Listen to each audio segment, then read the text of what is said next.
अस्सलाम वालेकुम स्टूडेंट्स, कैसे हैं आप सब? खैरियत से हैं? ठीक हैं?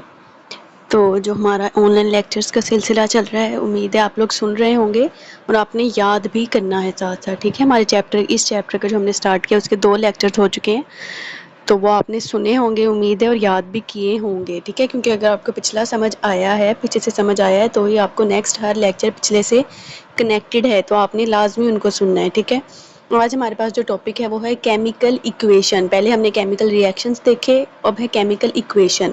केमिकल इक्वेशन क्या होती है कि जो केमिकल रिएक्शंस हमने देखे हैं उनको रिप्रेजेंट करने के लिए, ठीक है, एक होता है सिर्फ थ्योरी बयान करना, बताना, ठीक है, वो केमिकल रिएक्शंस हम बता सकते हैं, लेकिन किसी को रिप्रेजेंट कैसे करेंगे हम? ठीक है, उस केमिकल रिएक्शन को हम दूसरों को लिख के कैसे बताएंगे, उसको हम कहते हैं केमिकल इक्वेशन। जैसे मैथ में आपके डिफरेंट जो होते हैं सिनेरियोज, उसको शो करने के लिए आप ग्राफ ड्रॉ करते हैं दो चीज़ों के दरमियान।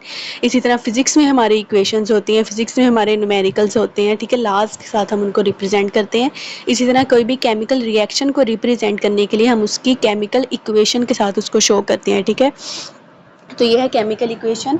A chemical equation is the representation, मतलब ये एक शो करने का तरीका है, इसको रिप्रेजेंट करने का तरीका है, पेश करने का तरीका है ऑफ केमिकल रिएक्शन, किसी भी केमिकल रिएक्शन को in terms of symbols. Symbols क्या होते हैं? अलामात, फार्मूलाज जो होते हैं यूज होते हैं हमारे।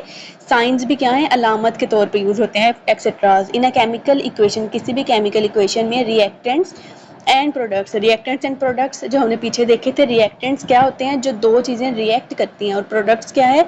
जो हमें फाइनल प्रोडक्ट मिलता है। ठीक है, आर सेपरेटेड, एक दूसरे से सेपरेट किए जाते हैं, अलग किए जाते हैं बाय एन एरो। इन दोनों चीज़ों के दरमियान क्या है? एक एरो लगाया जाता है।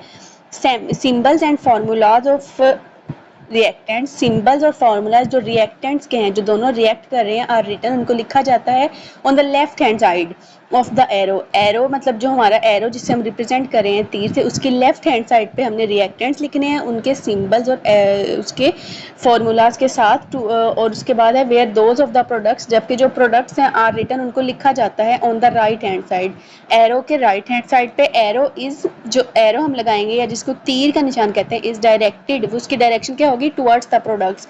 मतलब एरो की जो डायरेक्शन है, जैसे इसमें है एरो है, ठीक है, एरो की डायरेक्शन क्या है? जो एरो का फेस है ये वाला, वो प्रोडक्ट की तरफ होगा, जो चीज़ हमें मिल रही है उसकी तरफ उसका फेस होगा। Physical states of reactants and products, physical states कौन सी होती हैं? जो स्टेट्स ऑफ मैटर हैं, मतलब सॉलिड, लिक्विड, गैस या एक्वा स्टेट, मतलब जो पानी वाटर के साथ उसका सोल्यूशन बनता है, उसको एक्वा स्टेट कहते हैं।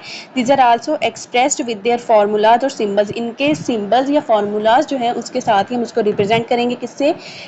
Small S, L, G and A Q. किसके लिए? S stands for solid, L for liquid, G for gas and A Q for aqua solutions. For example, मिसाल के तौर पर केमिकल इक्वेशन हमने रिप्रेजेंट करने के लिए लिखी है द रिएक्शन ऑफ, मतलब सिंपल हमने एक रिएक्शन ले लिया है सल्फर का और ऑक्सीजन का, और उन दोनों ने मिलकर बनाई है सल्फर डाइऑक्साइड। तो सल्फर और ऑक्सीजन दो हमने ले लिए, ये दोनों क्या है? रिएक्टेंट्स हैं, ये रिएक्ट कर रहे हैं, ये दोनों हमने ले लिए। लेफ्ट हैंड साइड पे आगे हमने एरो बनाया, और एरो डायरेक्ट किस तरफ किया है हमने? किस तरफ उसका फेस है, वो पॉइंट किस तरफ कर रहा है? प्रोडक्ट की तरफ, जो क्या है? Sulphur dioxide. अब सल्फर क्या है? रिएक्टेंट जो है वो सॉलिड है, उसके साथ स्मॉलर एस लिख दिया। ऑक्साइड क्या है? गैस है, ऑक्सीजन, तो उसके साथ जी लिख दिया। सल्फर डाइऑक्साइड जो हमें प्रोडक्ट मिला है वो भी एक गैस है, तो उसके साथ भी हमने जी लिख दिया। ठीक है, the chemical equation written above, जो ऊपर लिखी गई है, शोज, ये शो करवाती है that sulphur is in its solid state, sulphur के साथ एस लिखा गया है, तो वो अपनी सॉलिड स्टेट में रिएक्ट कर रहा है विद ऑक्सीजन, जो कि क्या है?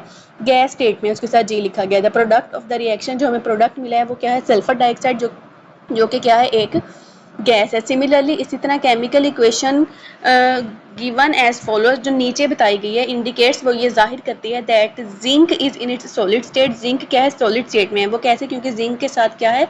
स्मॉलर एस लिखा गया है। और आगे क्या है? सल्फ्यूरिक एसिड, जो क्या है? एक सोल्यूशन है, जो हम मिलता है, वो एक्वा सोल्यूशन है, इसके लिए इसके साथ ए क्यू लिखा गया है। और उसके बाद एरो लगाया गया है, और एरो के आगे क्या है? प्रोडक्ट लिखे गए हैं, जो क्या है? जिंक सल्फेट है, और वो भी एक एक्वा सोल्यूशन है। प्लस इसके साथ क्या मिल रही है हमें? हाइड्रोजन, जो कि एक गैस है, इसलिए उसके साथ जी लिखा गया है। ठीक है, ये आपके सिंपल बताया गया है कि केमिकल इक्वेशंस को कैसे रिप्रेजेंट करते हैं। रिएक्टेंट्स होते हैं और एरो लगा के हम आगे प्रोडक्ट्स लिखते हैं और उनके साथ उनकी फिजिकल स्टेट ऑफ मैटर हमने लिखनी है। अब ये क्या है, कोई भी केमिकल इक्वेशन है उसको बैलेंस करना बहुत ज़रूरी है, ठीक है।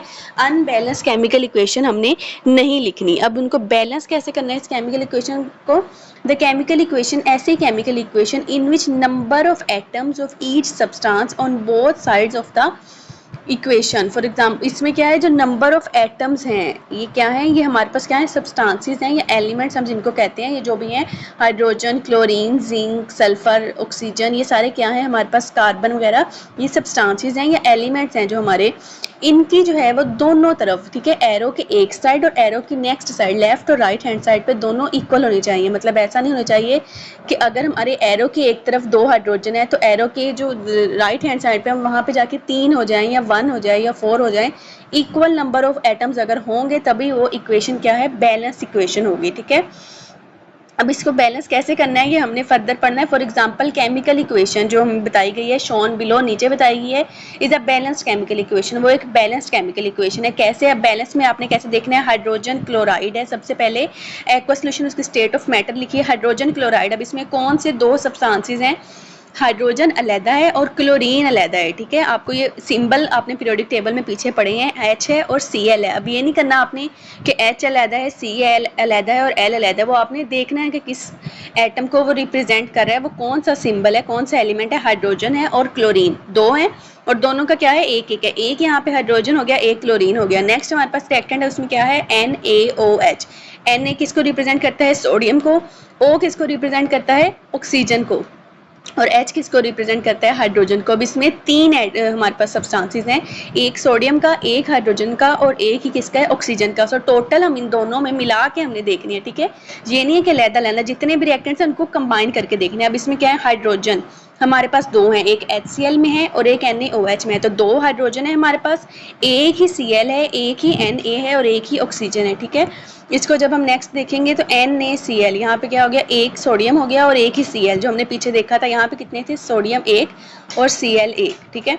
अब हमारे पास हाइड्रोजन कितने थे, 2, एक NaOH में था और एक HCl में था, तो यहाँ पे हाइड्रोजन कितने आ गए, H के साथ हमने लिख दिया 2, जो रिप्रेजेंट कर रहा है कि हाइड्रोजन इसमें 2 हैं और ऑक्सीजन 1 है, ठीक है। अगर हम यही 2 H से पहले लिख देते तो वो मतलब दोनों के साथ मल्टीप्लाई हो रहा है 2। अगर हम जैसे आपने मैथमेटिकल में लिखा हो 2 है और आगे ब्रैकेट में आपके पास 2 हैं, 1 है, जितनी भी चीज़ें हैं तो वो दोनों चीज़ों के साथ मल्टीप्लाई हो जाएगा।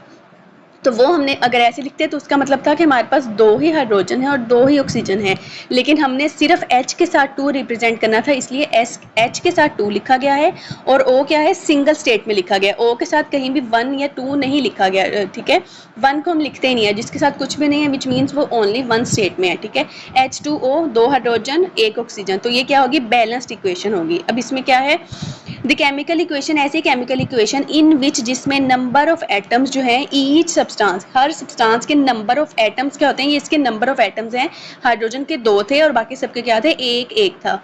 ऑन बोथ साइड्स, दोनों तरफ, ऑफ द इक्वेशन, मतलब इक्वेशन जो है रिएक्टेंट साइड और प्रोडक्ट साइड, इसकी 2 साइड्स है ना, एक एरो की लेफ्ट हैंड साइड है और एक राइट हैंड साइड है, मतलब एक जो है वो रिएक्टेंट्स की साइड है और एक प्रोडक्ट्स की साइड है। इज नॉट इक्वल, अगर वो एक जितने नहीं है, इज कॉल्ड एंड, उसको कहा जाता है अनबैलेंस्ड केमिकल इक्वेशन, मतलब वो बैलेंस्ड नहीं है। फॉर एग्जांपल, मिसाल के तौर पर केमिकल इक्वेशन गिवन बिलो, अब जो नीचे उन्होंने एग्जांपल दी गई है वो एक अनबैलेंस्ड केमिकल इक्वेशन है। अब इसमें क्या है, H2 है और Cl2 है। H की अब कितने एटम हैं, 2, और क्लोरीन के कितने एटम हैं, 2, ठीक है। अब हमारे पास दोनों के 2-2 एटम होने चाहिए। और नेक्स्ट हम अगर देखें तो उन्होंने क्या लिखा हुआ है, HCl, मतलब इसमें अगर हम प्रोडक्ट्स में देखें तो कितने एटम्स हैं, H सिंगल और Cl भी सिंगल, जबकि रिएक्टेंट्स में क्या थे, दोनों के 2-2 थे।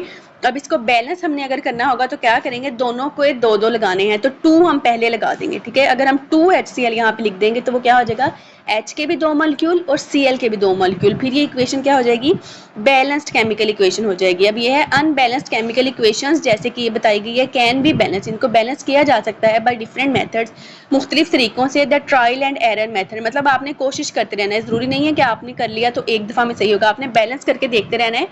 कॉमनली यूज इस तरह किया जाता है कि अगर अच्छा इसका 1 है रिएक्टेंट साइड पे, तो इधर आपने 1 लगा के देखने, अगर वो नहीं बैलेंस हो रहा तो आपने डिफरेंट मेथड्स, मतलब खुद ट्राई करते रहना है। अकॉर्डिंग टू दिस मेथड, इस मेथड के according trial and error process trial and error क्या होता है, कोशिश करना, उसमें गलत भी हो सकता है सही भी हो सकता है। प्रोसेस जो है ऑफ एडजस्टिंग कोएफिशिएंट, कोएफिशिएंट्स क्या होते हैं, जो किसी भी हाइड्रोजन, क्लोरीन या कोई भी एलिमेंट है उसके साथ, जैसे ए बी सी आपके हैं, उसके साथ जो लिखा होता है 1 2 3 जो नंबर्स में, वो आपके इसके कोएफिशिएंट्स हैं बिफोर सिंबल्स और फार्मूला। जो सिंबल्स और फार्मूला के साथ लिखे गए हैं वो कंटिन्यूड टिल द नंबर, मतलब उसको एडजस्ट करते रहना है। 1 लिख लिया, कभी 2 लिख लिया, मतलब ये नहीं कि बिल्कुल ही तुक्का लगा के आपने एडजस्ट करने की कोशिश करनी है कि reactants and products both sides पे, और तब तक करते रहना है जब तक कि दोनों साइड्स पे इक्वल ना हो जाए। अब इसके कुछ रूल हैं, the working rules for balancing a chemical equation, chemical equations को बैलेंस करने के लिए जो वर्किंग रूल्स हैं। And count the number of atoms, क्या करना है, सबसे पहले आपने नंबर ऑफ एटम्स जो हैं सब्सटेंसेस के वो काउंट कर लेने हैं दोनों साइड पे। पहले रिएक्टेंट्स के नंबर ऑफ एटम्स काउंट कर लेने हैं, फिर प्रोडक्ट्स के काउंट कर लेने हैं, ठीक है। अब जैसे ऊपर वाले में था, ऊपर वाले में हमने पहले क्या किया, रिएक्टेंट्स थे उसके हमने देख लिए H2 भी है, Cl2, 2 क्लोरीन के हैं और 2 ही हमारे पास हाइड्रोजन के हैं। तो हमें पता लग गया रिएक्टेंट्स में हमारे पास दोनों के दो दो हैं। तो आगे जो है प्रोडक्ट पे अगर इसको बैलेंस होना है तो प्रोडक्ट में भी दोनों के दो दो एटम्स होने चाहिए, ठीक है। पहले आपने क्या करना है, काउंट कर लेना है। Work with one substance at a time, एक दफा में एक सब्सटेंस को बैलेंस करना है। ये नहीं कि अब दोनों के दो दो हैं तो इकट्ठे ही आपने बैलेंस करने की कोशिश करनी है।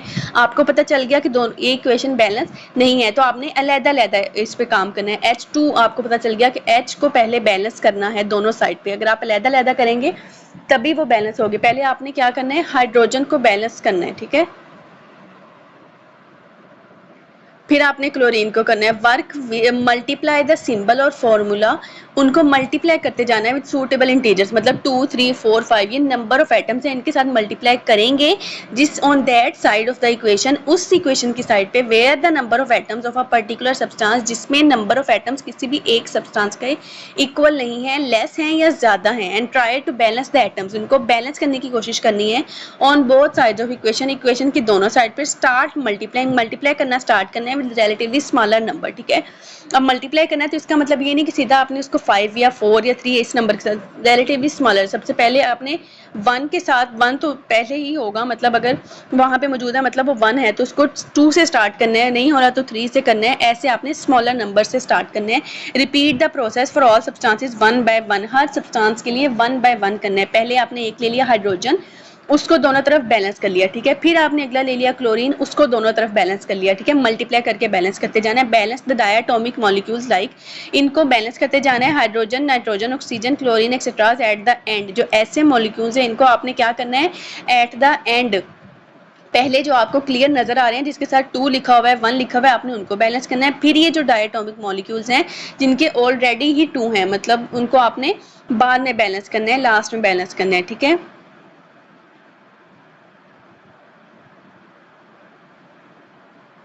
फॉर योर इन्फॉर्मेशन है, सबस्क्रिप्ट क्या है, सबस्क्रिप्ट इज अ नंबर, एक ऐसा नंबर है रिटर्न बिलो, जो नीचे लिखा जाता है on the right side of a chemical symbol और फॉर्मूला। मतलब ये जो है H के साथ 2 लिखा गया है तो ये इसका क्या है, सबस्क्रिप्ट है, जो नीचे वाली तरफ लिखा गया। कोएफिशिएंट क्या होता है, इज अ नंबर, वो ऐसा नंबर होता है that is placed in front of a chemical symbol और फॉर्मूला। जैसे 1 2 जहाँ पे अगर हमने लिखा हो 2 तो वो क्या होगा इसका, जैसे अगर हम यहाँ पे स्टार्टिंग में 2 लिखेंगे, HCl से पहले कैपिटल 2 लिख देंगे H से पहले, तो वो इसका क्या होगा, कोएफिशिएंट। और ये जो H के साथ 2 है ये इसका क्या है, सबस्क्रिप्ट है, ठीक है। जो नीचे उसके लोअर साइड पे लिखा जाएगा वो उसका सबस्क्रिप्ट है, और जो स्टार्ट में और कैपिटल लिखा जाएगा वो उसका coefficient. We can change the coefficient, हम कोएफिशिएंट्स को चेंज कर सकते हैं, but subscript can not be change, लेकिन subscript can not be change, लेकिन सबस्क्रिप्ट ये नहीं है कि अगर आपके डायटोमिक मॉलिक्यूल है तो आप उसको, जैसे यहाँ पे ये क्या था, H भी 2 था, Cl भी 2 था, ये दोनों यहाँ पे क्या थे, 2 थे, और आगे जाके उनको क्या कर दिया, सिंगल एटॉमिक कर दिया, ठीक है। डायटोमिक थे, यहाँ पे उनको मोनोटॉमिक कर दिया, 2 एटम्स थे, तो ये चेंज हम नहीं कर सकते, ठीक है। इसलिए क्या है, अनबैलेंस्ड केमिकल इक्वेशन है, ठीक है। फर्दर इसकी एग्जांपल जब हम करेंगे तो उसमें आपको ज़्यादा समझ आ जाएगी कि कैसे एटम्स के कैलकुलेट करने हैं और फर्दर उनको बैलेंस करते जाना है, ठीक है। ये आपने अच्छे से देख लेनी है, ठीक है, और इनकी प्रैक्टिस करनी है, ठीक है। अगर ये आपको नजर आ रही है ऊपर, इससे पहले भी हमारे ये वाली सारी केमिकल इक्वेशंस हैं, उससे पहले जो हमने रीड किया है, ये ऊपर जो हमने रीड किया था इसमें भी केमिकल इक्वेशंस हैं। आपने देखना है कि ये सारे बैलेंस कैसे हुए हैं, कैसे इनके नंबर ऑफ एटम्स को बैलेंस किया है, ठीक है। और हमारा SLO भी आज की यही है कि बैलेंसिंग द केमिकल इक्वेशन, हमने देखना है कि केमिकल इक्वेशंस को कैसे बैलेंस किया जा सकता है, ठीक है। केमिकल इक्वेशन तभी बैलेंस होगी जब नंबर ऑफ एटम्स उन सब्सटेंसेस के इक्वल होंगे, रिएक्टेंट्स में भी और प्रोडक्ट्स में भी, ठीक है। फर्दर हम इसकी एग्जांपल जब रीड करेंगे तो आपको फर्दर उसमें एक्सप्लेन किया जाएगा, उसको फर्दर आपको क्लैरिफाई हो जाएगा। ठीक है, अल्लाह हाफिज़।